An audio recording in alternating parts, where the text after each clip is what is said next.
What is going on, guys? Welcome back. So, it's been a minute since my last post.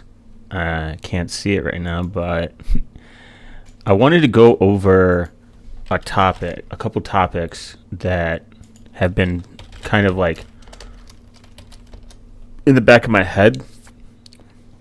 And this isn't like somewhat of like an original idea. It's kind of more or less something that when I was listening to another podcast, it kind of like sprang up in my head.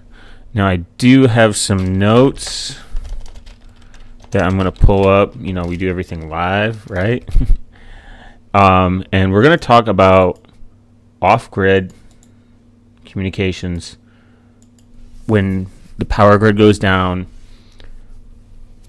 why it's important to have the ability to have good communications outside of cellular, and how to navigate it. And I have some very good information that I've come across that I'm going to point people in the direction to.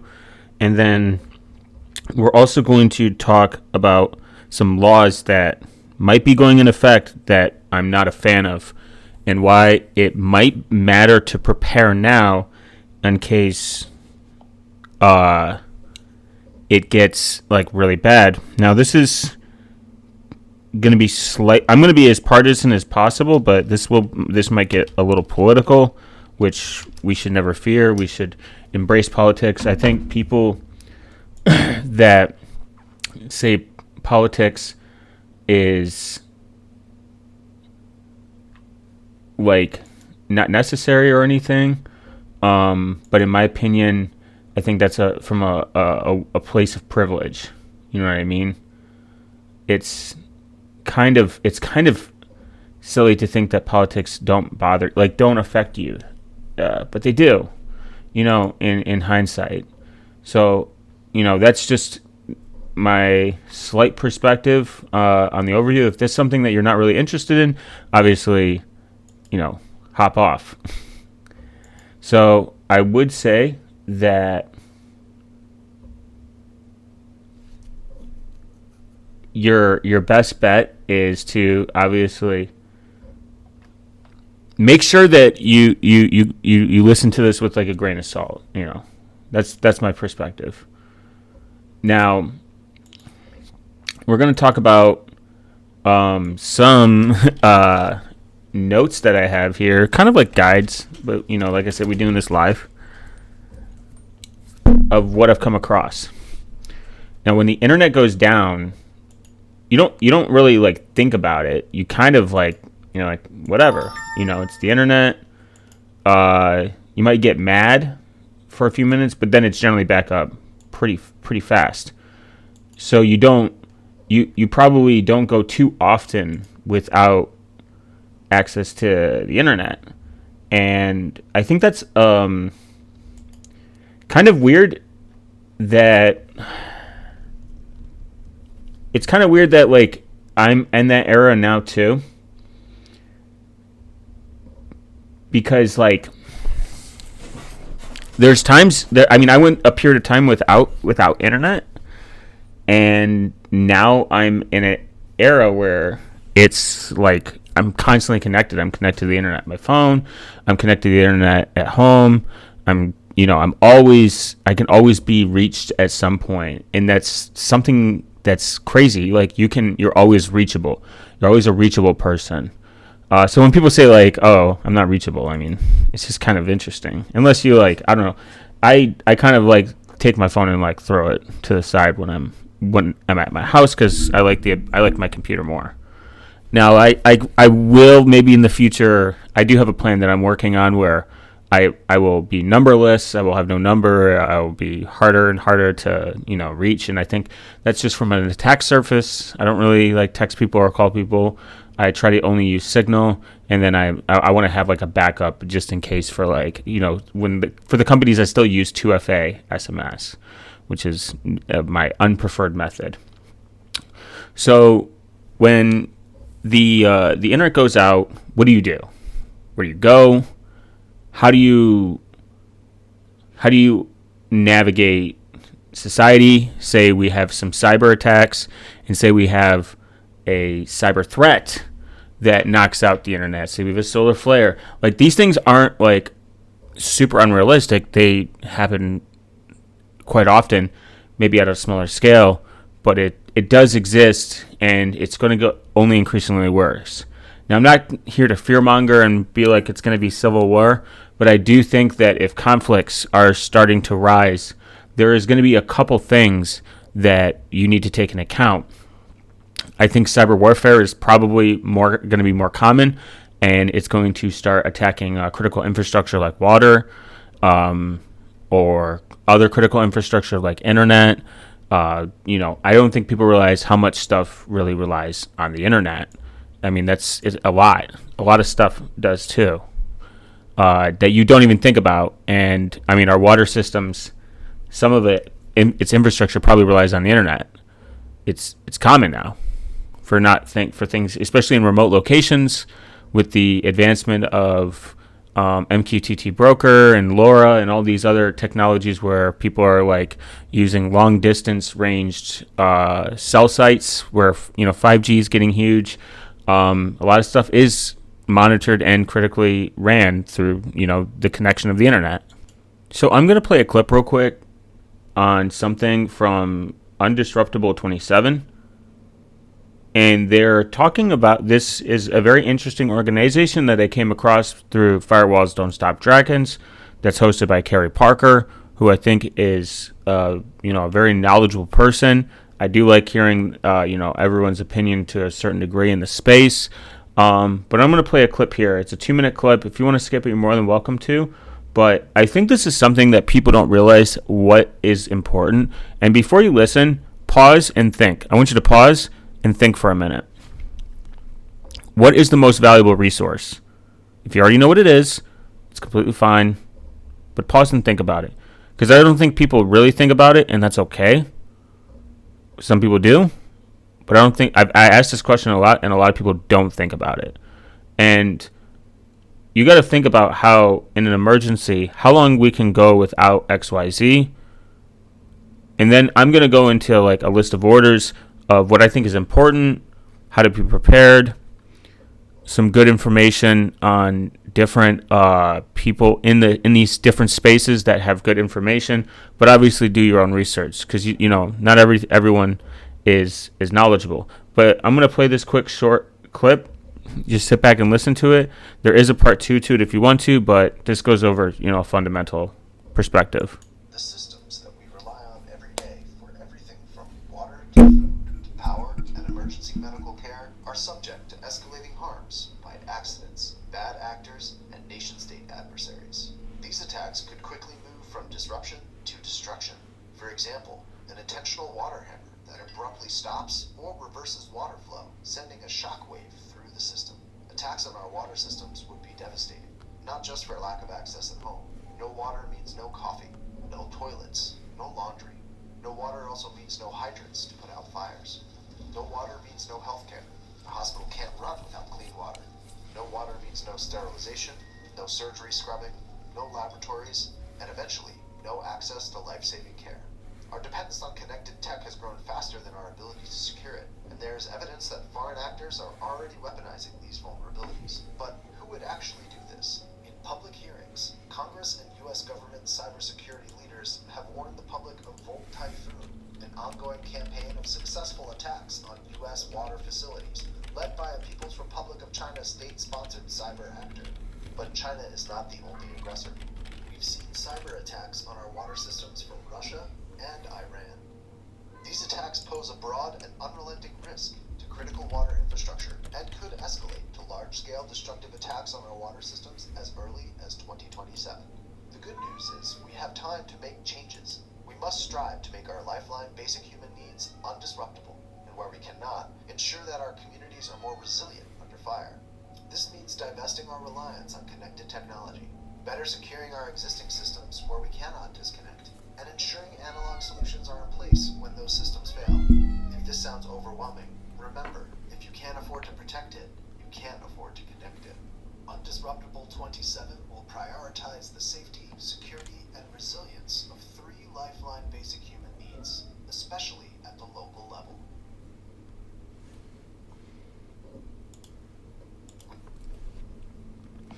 Beautiful. Literally beautiful perspective. I hope you guys can hear that. I'm going to check back on that in a second, but not the point. The thing is, when it comes to critical infrastructure like gas, we had that happen, and these SCADA systems, which are systems that operate a lot of our utility infrastructure. This was probably most likely put in place to keep up with the demand, and security, like they said, was an afterthought. IoT devices are cheap. This infrastructure maybe was cheap to set up, but securing it is completely different. That takes time. It's expensive. It's crazy. And with the ever-ending threat of these nation-state actors that are obviously already in our systems, and this is pretty well documented and known that a lot of these systems are probably most likely compromised now. It should be a ever-looming theory. This is why I'm trying to steer away from the fear-mongering part, but I'm also acknowledging that like SMS is probably super insecure, and I wouldn't trust it at all at this point. I would go to a zero trust mentality with most things. If it's not local, if you can't own it, if you cannot take it offline without and it not work, those are all issues that you take into account. Like, if it has to be connected to the internet, I probably don't need it. If you can go to a lot of offline methods, which we're going to get into in a few minutes, that is something that I would take into account. That gives me the sanctity that, like, okay, at least if it's not online, it's a little bit safer. So Salt Typhoon, if you're unaware, is an advanced persistent threat actor believed to be operated by the Chinese Ministry of State Security, which have conducted high-profile cyber espionage campaigns, particularly against the United States. The group's operations place an emphasis on counterintelligence targeted in the United States and the data theft of key corporate intellectual property. The group has affiliated with infiltrated targets in dozens of other countries, nearly on every continent. Former NSA analyst Terry Dunlap has described the group as component of China's 100-year strategy. That's just something to think about. They have a pretty lengthy history from going back as far as 2024. So the officials announced the hackers affiliated with Salt Typhoon have accessed the computer systems of 9 U.S. telecom companies, later acknowledged, including Verizon, AT&T, T-Mobile, Spectrum, Lumen, Consolidated Communications, and Windstream. The attack targeted broadband networks, particularly core networks, components including routers manufactured by Cisco, which route large portions of the internet. On October 2024, the U.S. officials revealed that the group has compromised internet service provider systems to fulfill CALEA requests by law enforcement intelligence agency to conduct court-authorized wiretapping. The hackers were able to access metadata of users' calls and texts, IP addresses. I mean, it's crazy. A lot of such individuals have been pretty much compromised. Our presidencies, our candidates, our people in Congress. I mean, that's crazy. It's something that you have to think about, and this is why I still think that there is no proof that they have been wiped from these systems.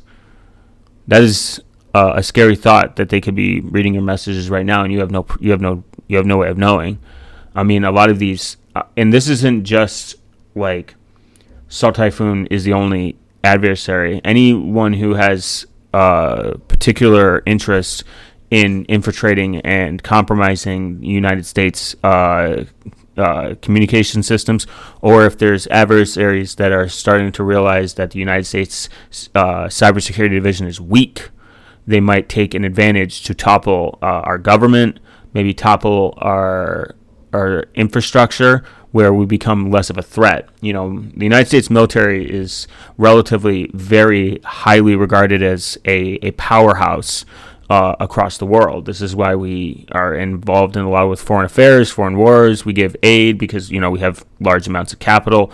We have large amounts of countries that rely on our infrastructure on the military side to keep, safe harbor for everyone. We're kind of like the all-seeing eye, if you want to put in the Lord of the Rings method. That could be a pro, that could be a con. That's not really the point. The point is, if our infrastructure loses its ability to have any power, aka water, if it's targeted, I would recommend and urge our current administration, which has not been doing so good with security, if you look at the signal gate problem, to secure our, not even just our infrastructure, but educate people on these problems. I'm glad to see Signal having a higher threshold of downloads and people being interested in it, 100%. But we still need to still have a lot of companies that rely on SMS verification, which is insecure, and that can be a problem itself. That's why I recommend if you have the options of passkeys and MFA, hardware authentication token options like YubiKey or the Nitro key or the Solo key, I would urge you to go out and purchase one if you have the funds to do so, and immediately start securing all your accounts at the highest level. Now, we're going to go into the first section when, say, our cell infrastructure does get taken down and it becomes a problem. What do you do? Who do you call? How do you communicate with people? Because communication at the highest level is very key. That can give you coordinates if you get lost. That can give you can get search and rescue done much more efficient. This is why communication is, above all, one of the most important tools that you can have in the field or in a disaster scenario. When you have ever-growing wildfires and, let's say, hurricane comes and just blasts your house out the gate and it's gone, how do you call for help? You know what I mean? It's not as simple as if you live in a metropolitan area where everything is somewhat walkable, or what if you live in the middle of nowhere? What do you do? How do you find your way back if you're lost after a natural disaster, or if the infrastructure gets knocked out? AT&T last year had a major outage, and so did Verizon for a very long, extensive period of time. And especially if it's done by big natural disaster like a hurricane, tornado, or major fires, like, what do you do? So there's a few options that we have when it comes to comms.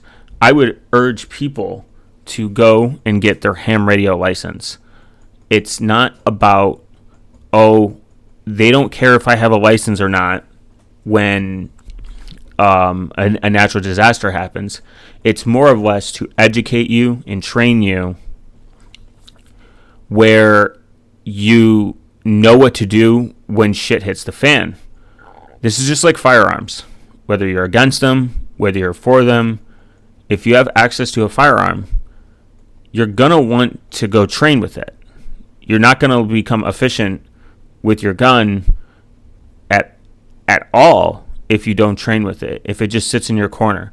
Just like your ham radio license, it is in the United States, you have to have a license by law.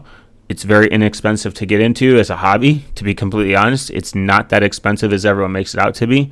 You can get your license, I think, for $15 or $20. That's really to keep donations going for the people that volunteer for this. And then you can get a boof wang.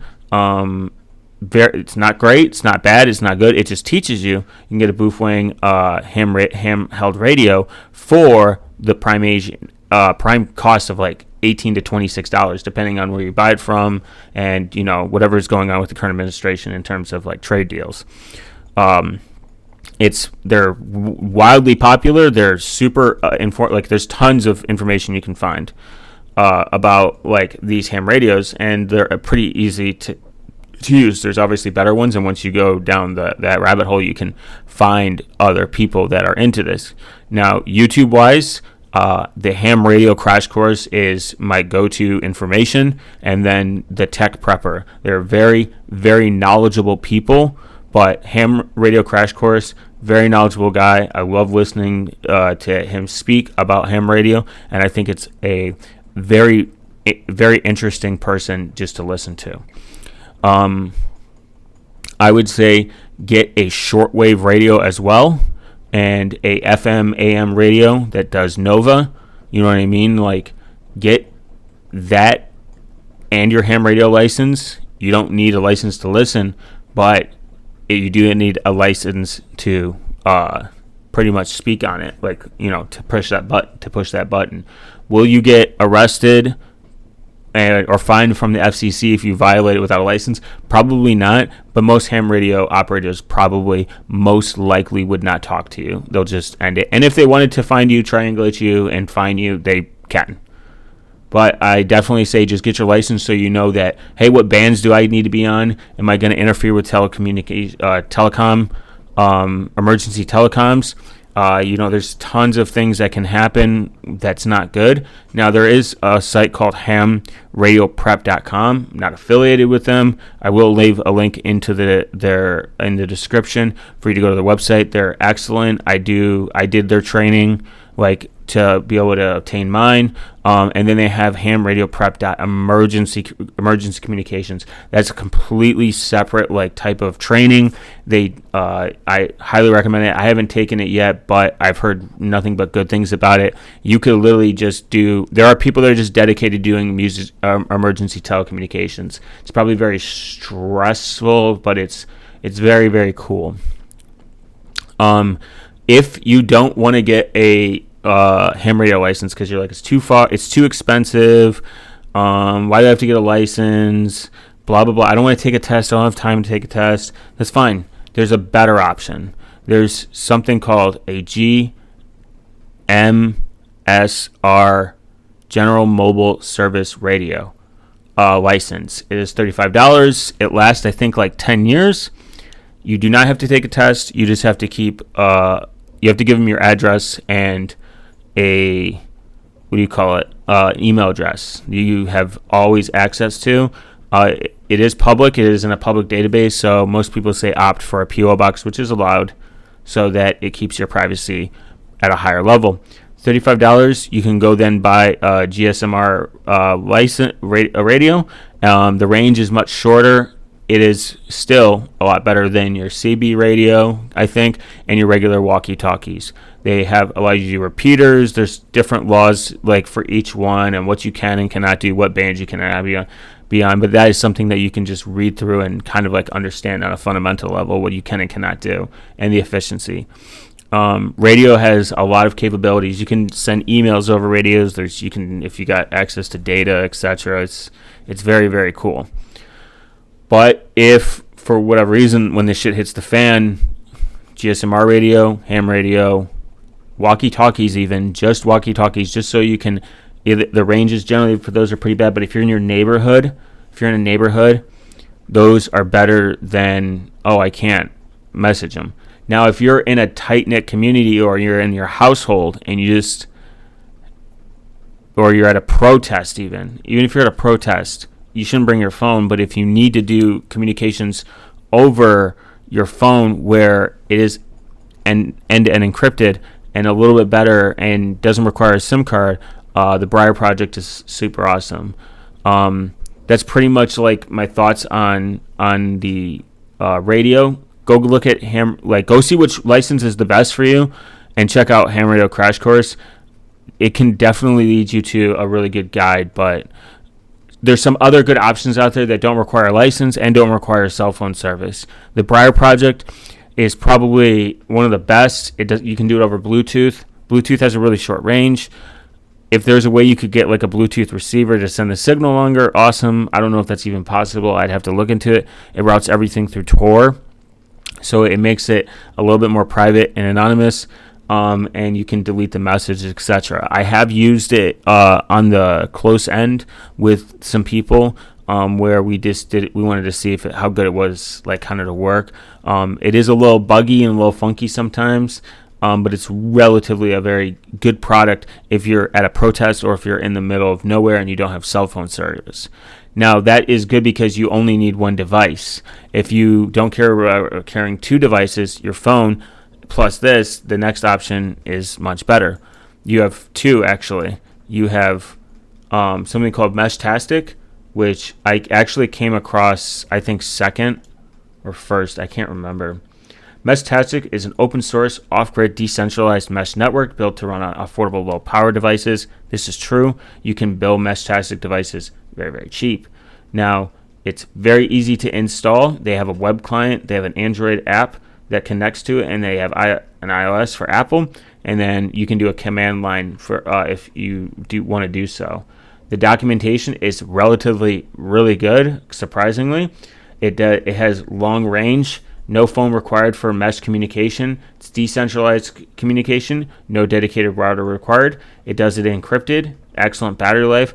Sends and receives text between the members of the mesh. Optional GPS-based location and more. They use LoRa, which is somewhat proprietary. Which kind of like I think someone owns it. They own the license to it, but that's okay. It's a long range protocol, which is very accessible in most regions without the need for additional license or certificates, unlike ham. So this gets you into the option if you do not want to go the GSMR route, or if you do not want to go the ham radio route. If you're pretty much interested, they have a very good section of technical overview. So you have a phone, your friend has a phone or a laptop. You connect one of the LoRa devices in between.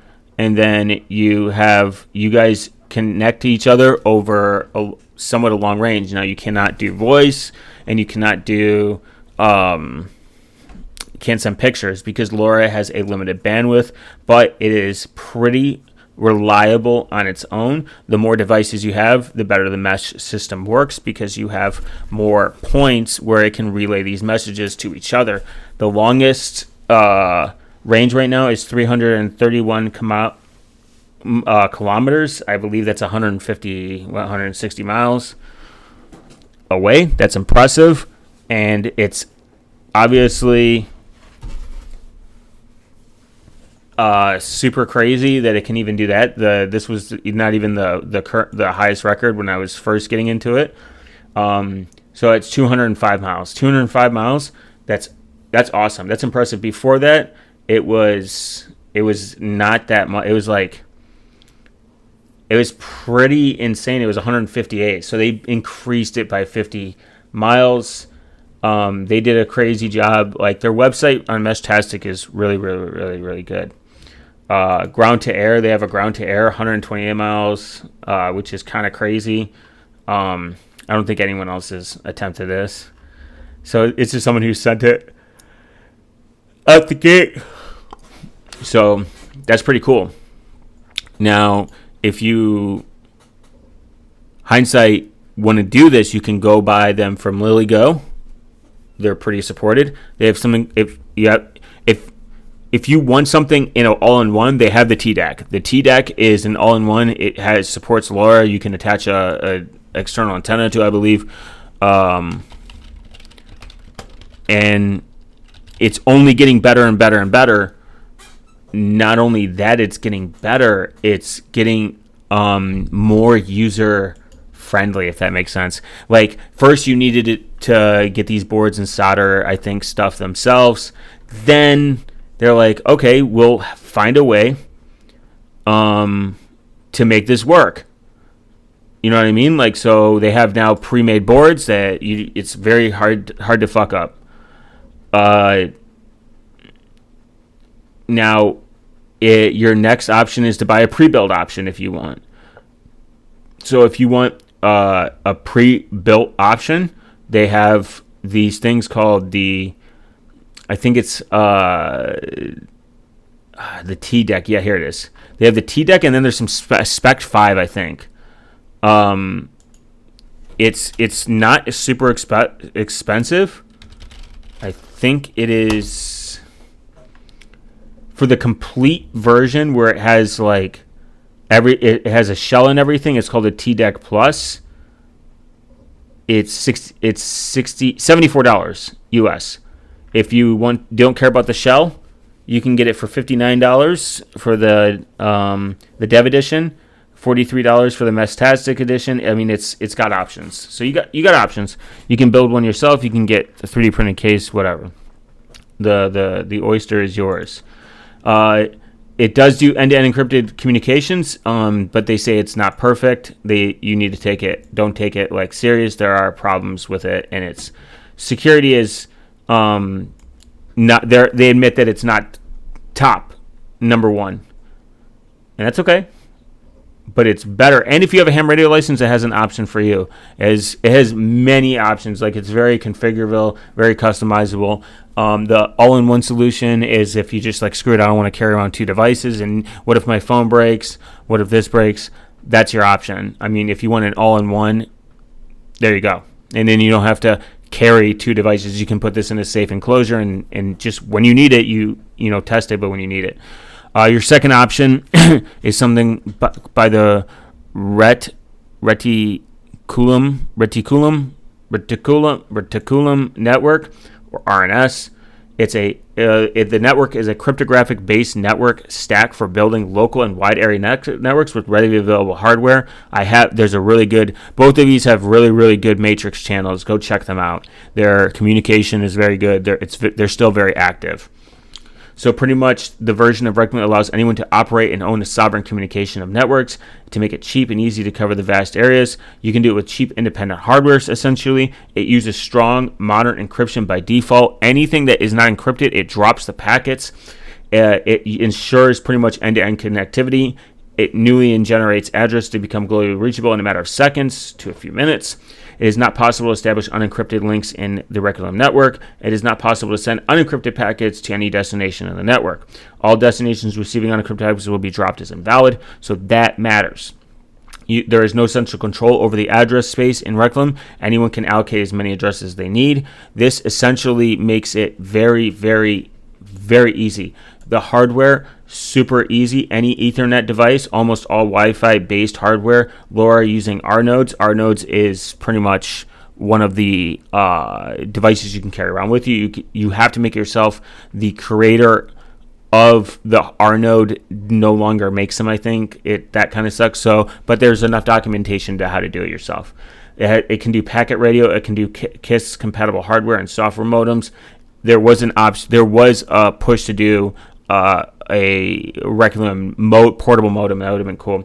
UDP over IP networks, TCP over IP networks. You can actually route everything through Tor if you need so. If the internet is accessible, you can route everything over I2P based, by the way, if you want to do that as well. Or you can just do it over LoRa itself. It's pretty flexible, which is a good thing.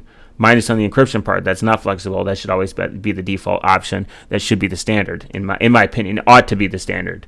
If communications is super important, they don't have like the same like look at Mestastic is in terms of like sending over like, oh, this is the longest distance. This is somewhat of a smaller project, but not bad, not worse, just a little bit smaller, little noticeability.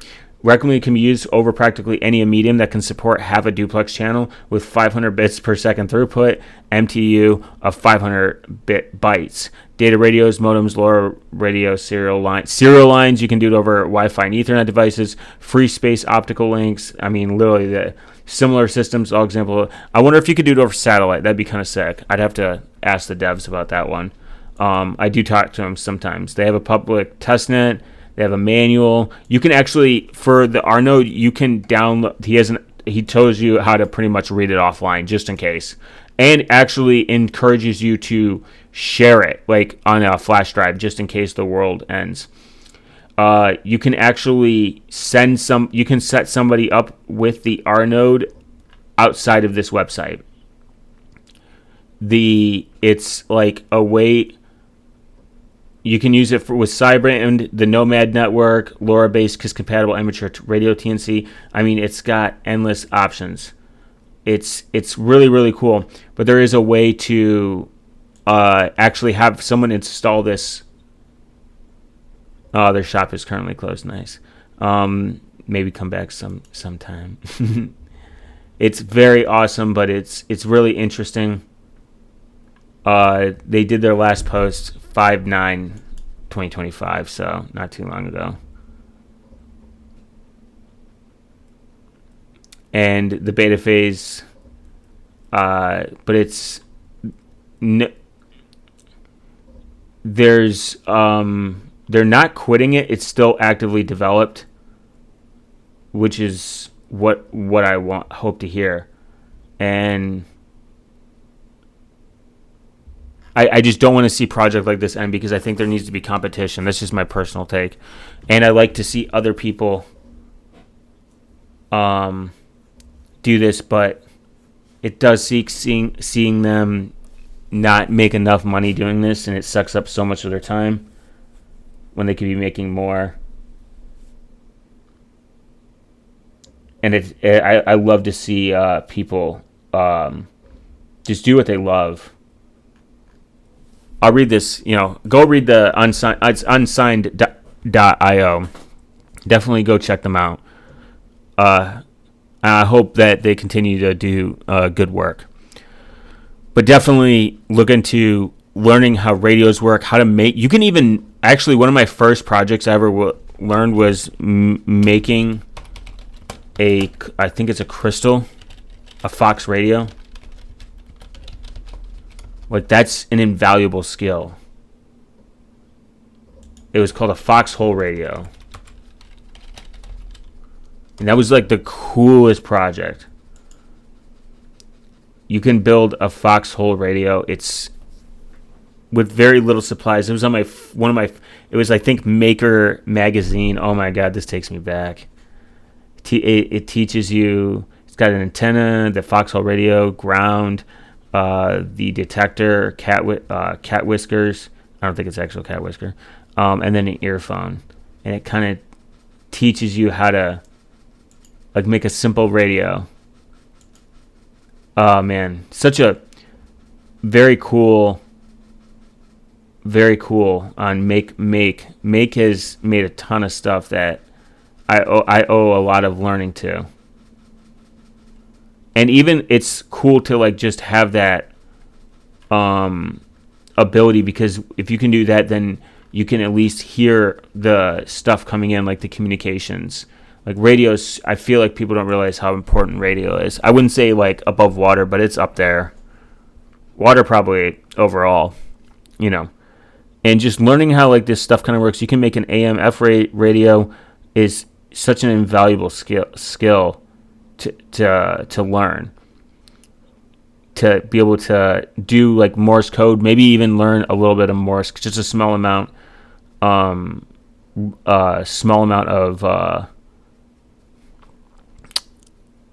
Morse code. Just learning it would probably be a huge skill to learn. Just knowing how to solder too. Soldering's fun. And I think it's cool that people still have a huge passion for this. Now, to move on from radios, because I think that there's another GSMR radio operator that I like listening to. His name is Not a Rubicon Productions. He does a lot of GSMR radio content. He's a GSMR stan, General Mobile Service Radio Advice, however I say it. That is kind of like his prerogative. He really likes it. I think he's a ham radio operator or not. I can't remember. But I know I found him through GSMR radio. Now, after you get all the radio stuff down, have a plan. You're like, all right, we get it. We get it, bro. We get you, dude. You've shoved enough radio content in our brain. Have a plan. Depending on your state, depending on where you live, depending on your country, for all the people that are listening to this all over the world, ask yourself, what is the possibility of a threat that is going to hit you? Is it a hurricane? Is it a cyber attack? Is it a terrorist attack? Is it XYZ? And prepare for that. If you live in the mountains, if you live in the mountains and you're listening to this, awesome, thank you. But if you live in the mountains or you live in a very cold climate, if your shit's cold, I know this sounds super stupid, but if your shit's cold, if you get winter 6 months out of the year, prepare for cold weather stuff. Like, you know what I mean? Water, food, shelter. Water, food, shelter, warmth.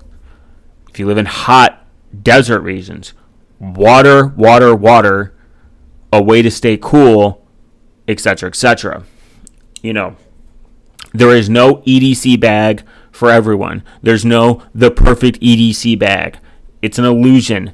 And anyone who says, oh, that's too much, you don't need that, has never been in any real scenario. Now, obviously, you want to be as light because you don't want to exhaust calories.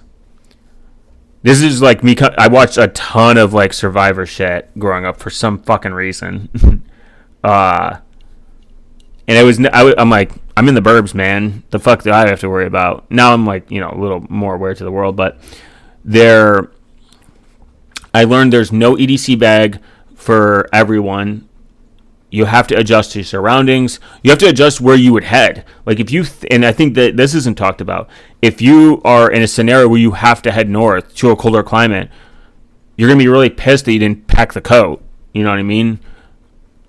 I always pack a coat and a jacket or a hoodie somewhere on me, in the vicinity, because it could get cold real quick. It could get wet real quick. A lot can happen. Now, whether or not it happens, you'd rather be happy that you had it than you didn't. I mean, Les Strode, Survivor Man, had a saying it's kind of stupid saying because you're like, well, no shit, bro. But he was like, when you gather your wood, it's a really long saying, but it's kind of stupid, but it actually makes sense.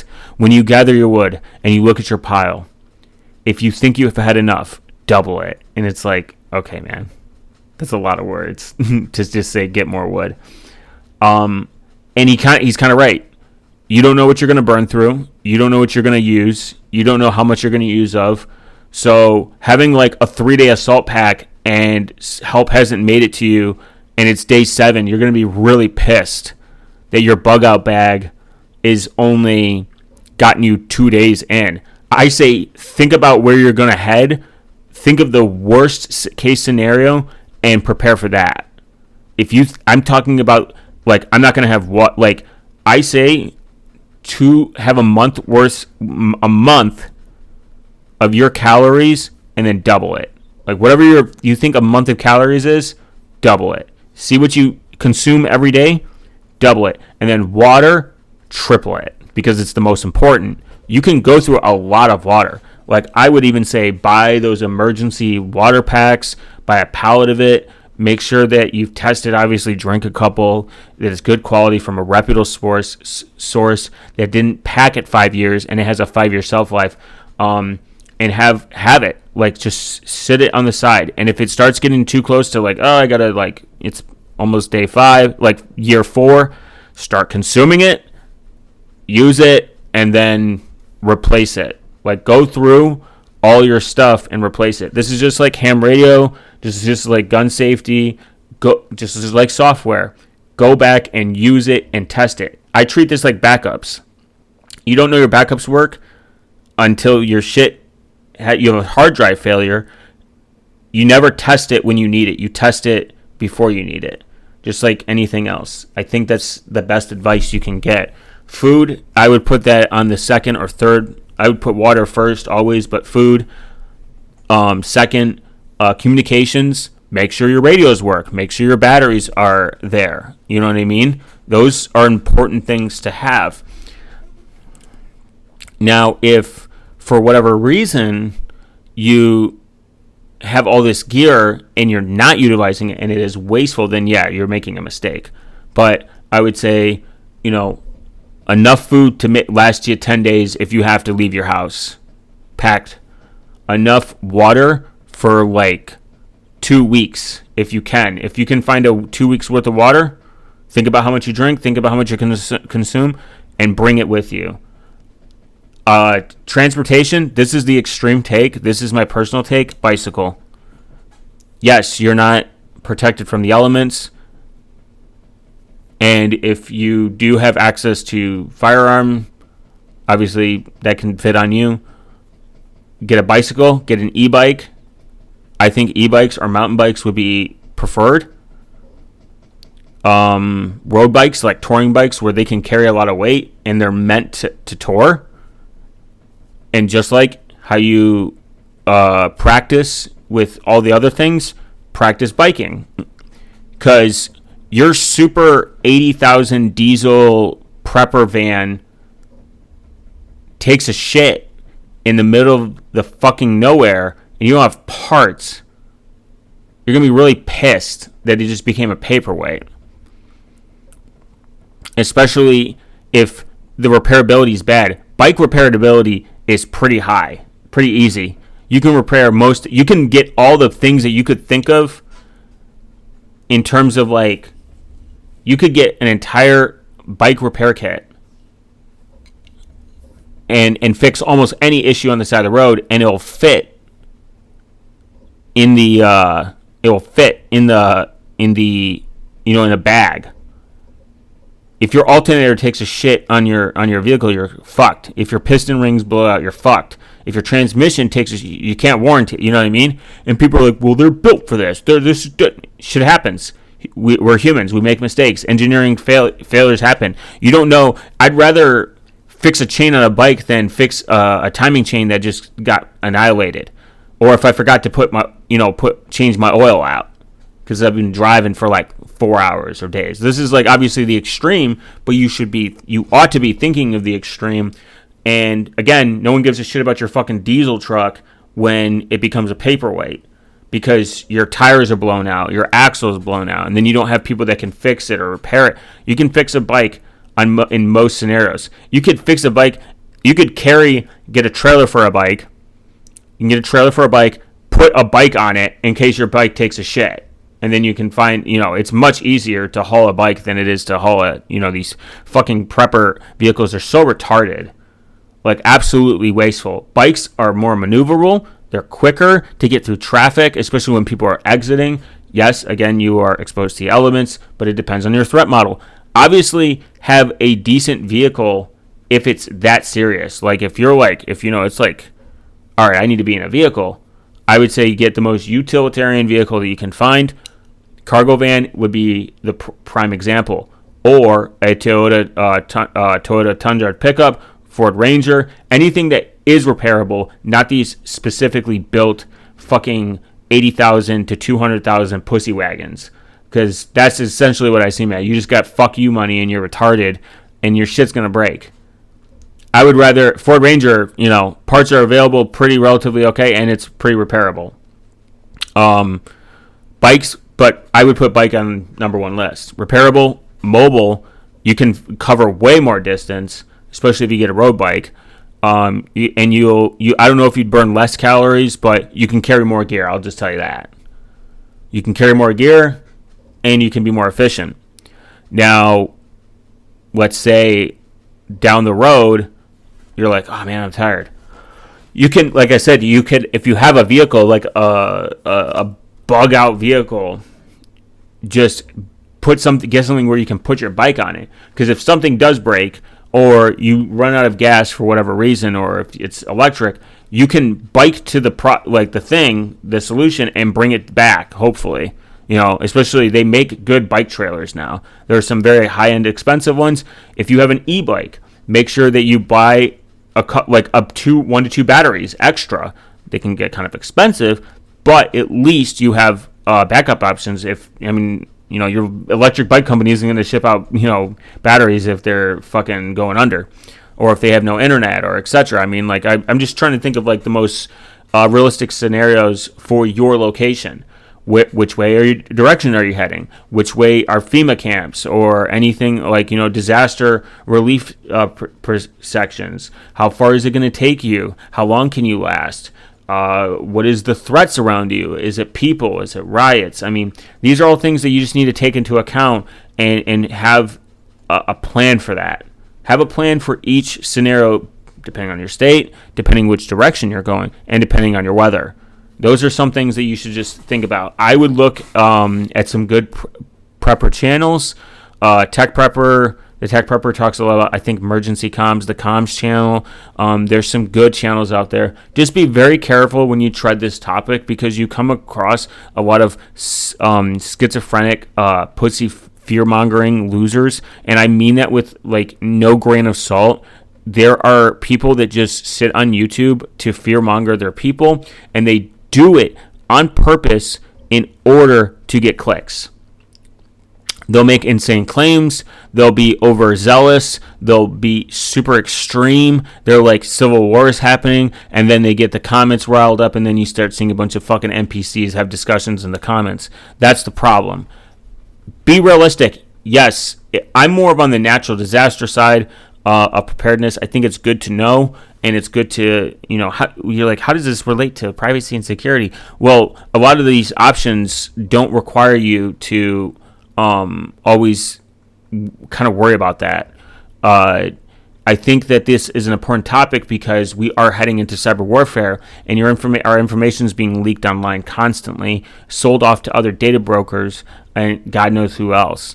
So I think that this is something to think about. Signal in itself does not require a phone number it doesn't require SMS, so you can just do it over data. So that is a secure way to send communications if you have access to the internet to a certain degree, or a local area network, even better if that's possible. Setting up your own DNS server as well to cache a lot of stuff locally. So maybe if your services rely on DNS but they can operate locally, that is something that I would go look into setting up. Using information that requires no internet access, that gives you a lot of benefit. Organic maps and ATIK, I think is like an attack recon that is pairs with Meshtastic.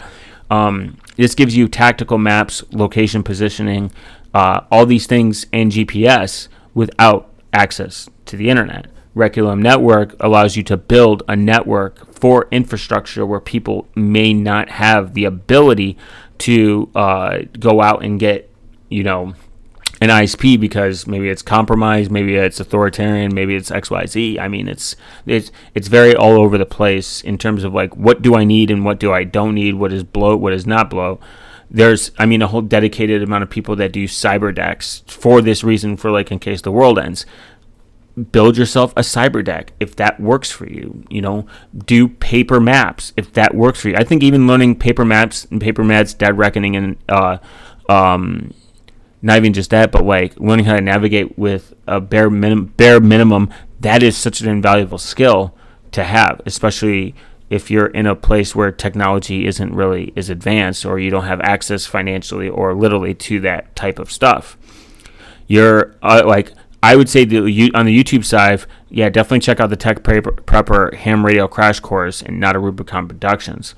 Offline apps, Kiwix is an offline Wikipedia, and Organic Maps is offline maps. These are critical to being able to retain information. If you still have access to a smartphone like Graphene OS, I think would be the most reliable and realistically one of the most secure phones that you could have in these kind of scenarios where you don't have access to maybe the internet, but you have access to information like map navigation through Organic and Wikipedia, which could be invaluable because they have a whole section of emergency, how to build certain stuff.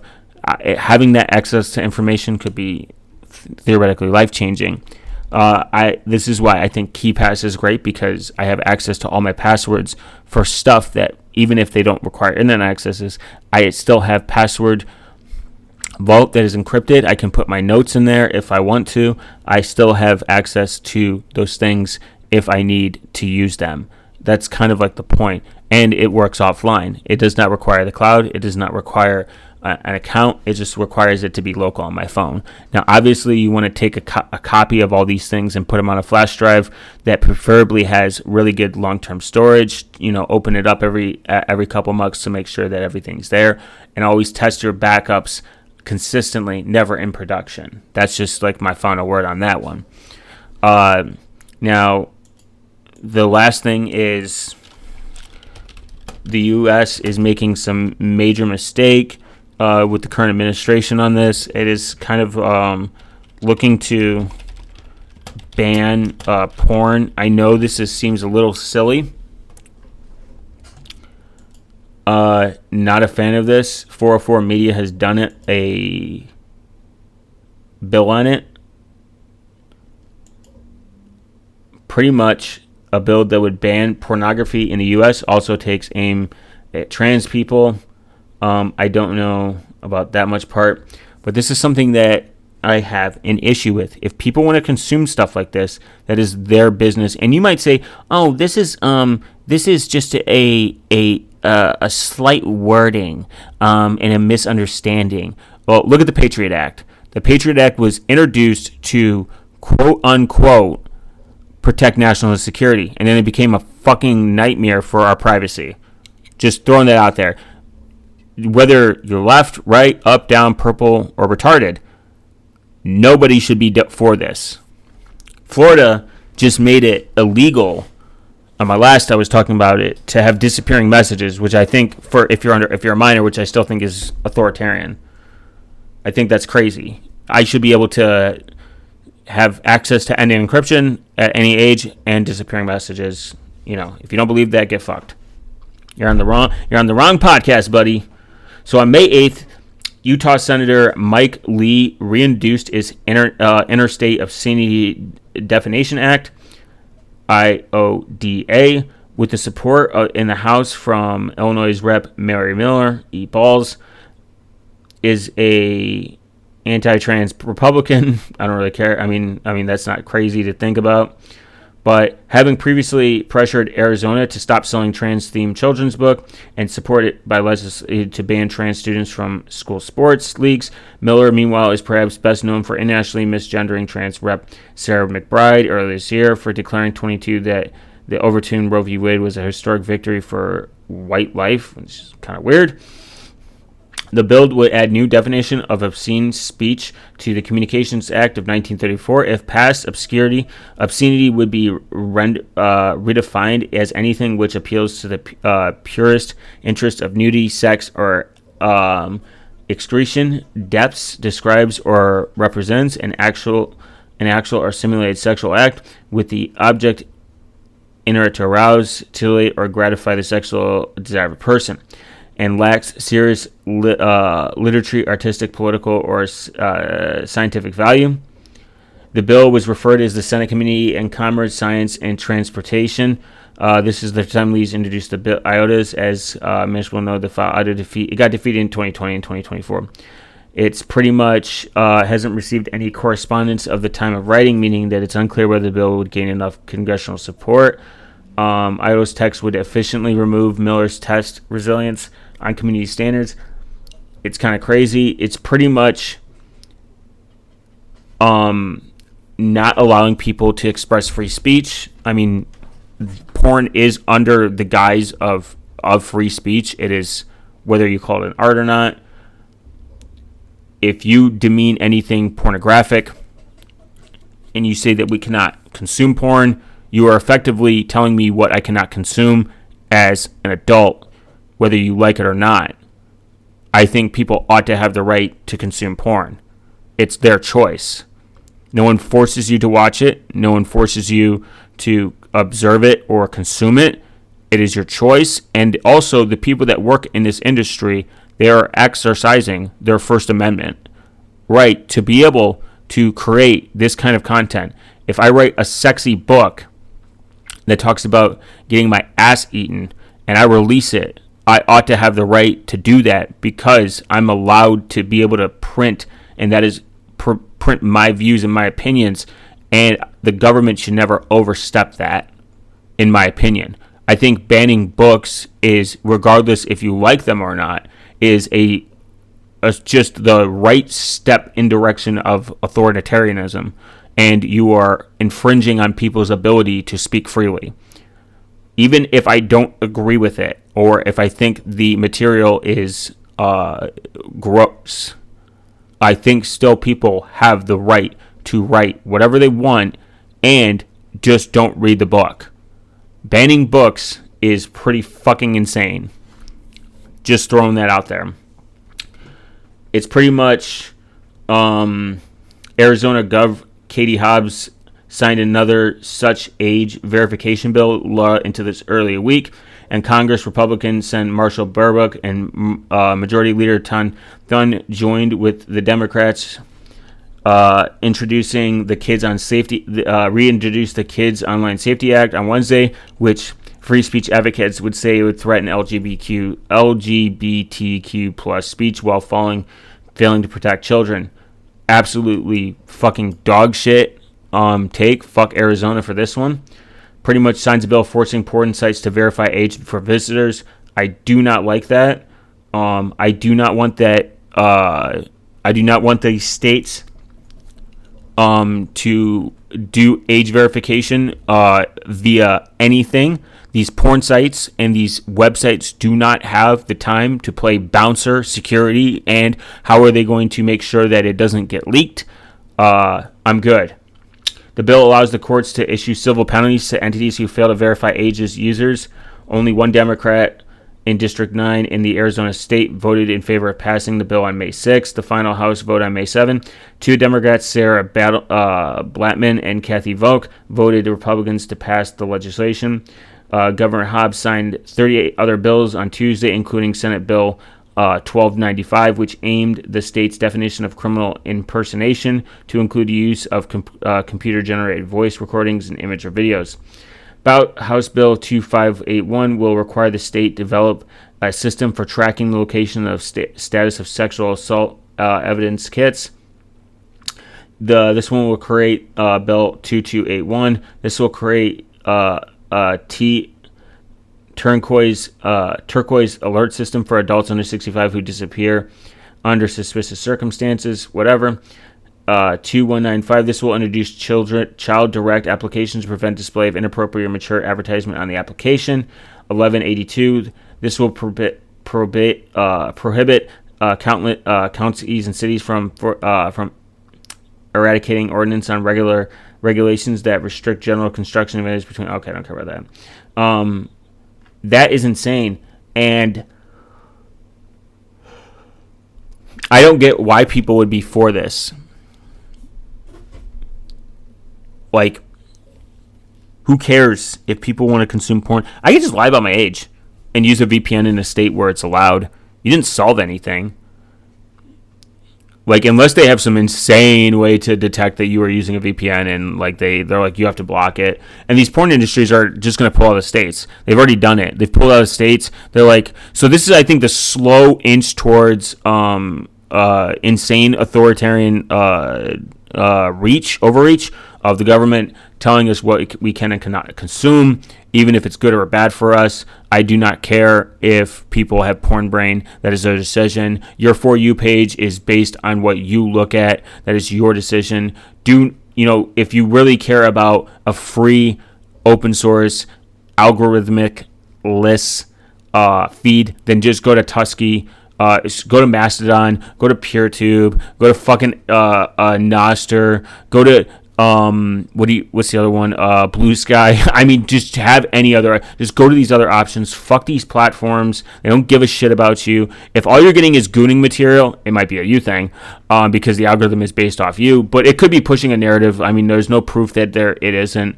It's just something that like irritates me when these state reps are so retarded and technically illiterate that they're just like, ban porn or ban this.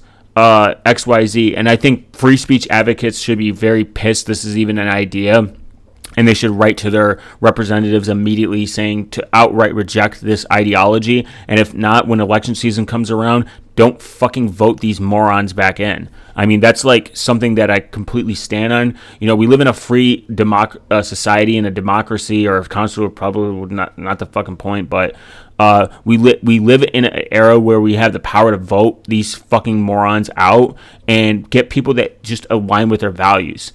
I don't think that it is bad for a parent to step in and be like, hey, get off the internet.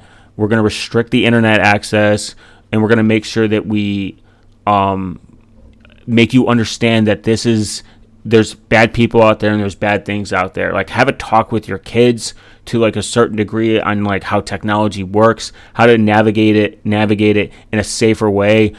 Teach them about end-to-end encryption, or have them listen to one of my rants where I'm like screaming at their parents to use Signal, or at least Apple to Apple, or RCS to RCS to a slight better degree, but it's nowhere near perfect as or good as Signal, or like other options like Simple X, where they take security at a high value.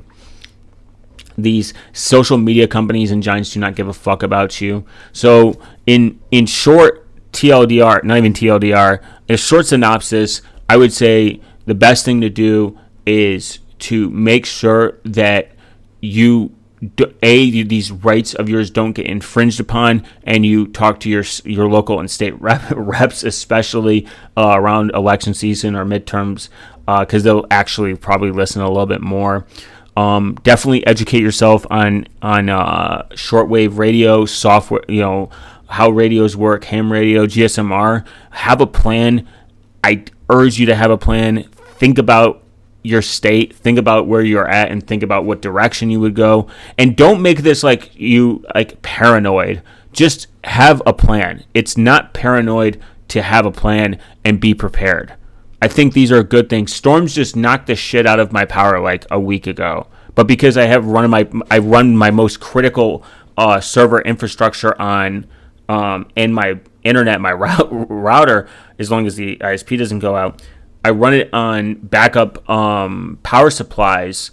That's like just a base system, just so that in case that those go out, I make sure that before they're going to shut down, that everything is saved and clean, so nothing happens.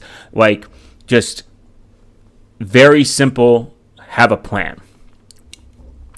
Have a take your assault pack. If you have a 3-day assault pack, make it in a 10-day assault pack if you think that it's going to matter. If you think you're going to hunker down, find the maximum amount of food that you can live off of and double it. Same thing with water. Educate yourself about gun safety, if you do own a firearm or anything. Even learning how to lockpick, how do locks work, how does cars work, how to do minor fixes and maintenance and repairs. Get a bike and definitely start cycling, because I think it's better than running and better than driving if it's a big scenario. These are just like simple topics that I do come across and think about, and I appreciate if you listened through the whole thing and share it with your friends. That'd be awesome. If you don't, whatever. I try not to do stuff like that because I think it is somewhat cringe, but I just want to get this kind of information out to people, and I enjoyed, thinking about this, finding this stuff. I will put this all in the show notes, essentially, just so you can kind of find the information yourself, and you're not like lost. You know what I mean? I think that's a huge difference. Okay. And I'll see you guys in the next episode. I'm going to start uploading at a way better schedule. And if anyone that's listening does any drawings or intro music, again, please just reach out to me on Mastodon or Blue Sky. I think I finally updated my channel to on my YouTube channel. I have a link stack that has where you can contact me anywhere. I would like to get a thumbnail for just regular episodes, and I'll just change that, like episode 6, episode 7, or like have the title in it. I would like one. If not, it's whatever. And then same thing with intro, like maybe some intro music. If anyone's out there, shoot me a message. Give me a price. If it works out, we'll make something work. Preferably in Monero. And I thank you for everyone listening. You guys have a good night, and I'll see you in the next one when I have more thoughts.